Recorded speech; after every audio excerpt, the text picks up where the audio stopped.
वाटचालीसाठी की Pune Nashik high speed railway आपल्या आळेफाटा मार्गेच गेली पाहिजे. जुन्नर तालुक्याने फक्त आश्वासनं ऐकलेली आहेत.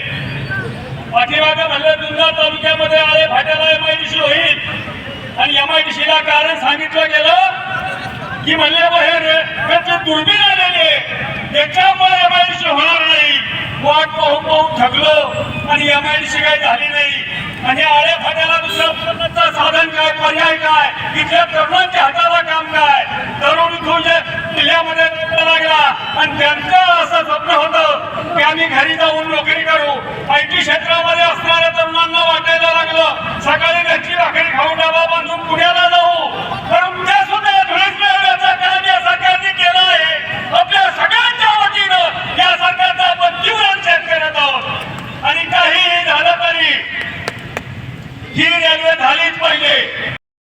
रेल्वे आपल्या सर्वांसाठी किती महत्त्वाची आहे त्याच्यामुळे तुमचा मी अधिकचा वेळ घेणार नाही. खरं तर माझी शासनाला प्रशासनाला एकच विनंती, झालीच पाहिजे पुणे नाशिक रेल्वे झालीच पाहिजे. कारण तर आमच्या विद्यार्थ्यांसाठी, शेतकऱ्यांसाठी, सर्वसामान्य नागरिकांसाठी आमची ही रेल्वे हक्काची आहे. कारण पुणे नाशिक जो प्रवास आहे तो आज आपण करायला गेलो तर दरवेळेस आपल्याला साखरच्या ट्रॅफिक मध्ये कित्येक वेळ थांबावं लागतं.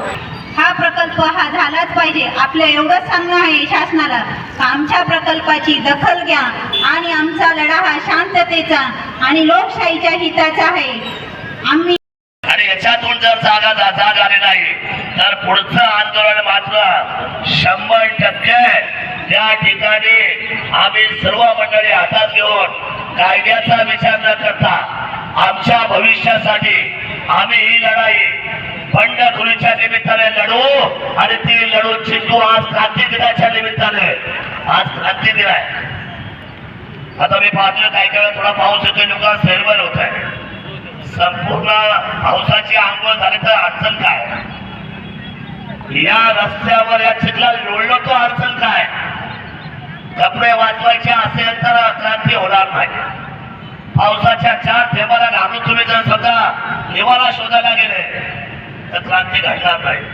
क्रांती घडण्यासाठी, इशारा देण्यासाठी आणि समोरच्या माणसाने आपण दखल घेण्यासाठी आपल्याला समोरच्या व्यक्तीच्या असलेल्या हृदयापर्यंत आपलं आंदोलन पोहोचवावं लागेल. आणि त्यासाठी ही क्रांतीची मशाल हा आपला इतिहास आहे. बंडखोरी हे माझ्या राजाचं शस्त्र आहे. छत्रपती शिवरायांच्या बंडखोरीमुळे स्वराज्य आटके मार गेलं. त्यामुळे छोट्या छोट्या गोष्टीमध्ये तुम्ही सगळ्या मंडळींनी, मी माझे कपडे भिजतील, माझ्या कपड्याला चिखल लागेल, मग मला पावसाळ्याने भिजलो तर मला सर्दी होईल.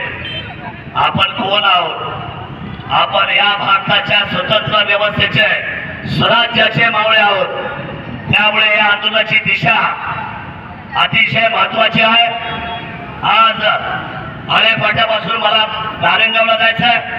नारायणगाव मनसर करून मायनोशे पुढे खेड आणि चाकलपर्यंत पोहोचायचं आहे. ही सगळी जबाबदारी लोकप्रतिनिधी म्हणून लोकांच्या सेवेसाठी खांद्यावर आहे.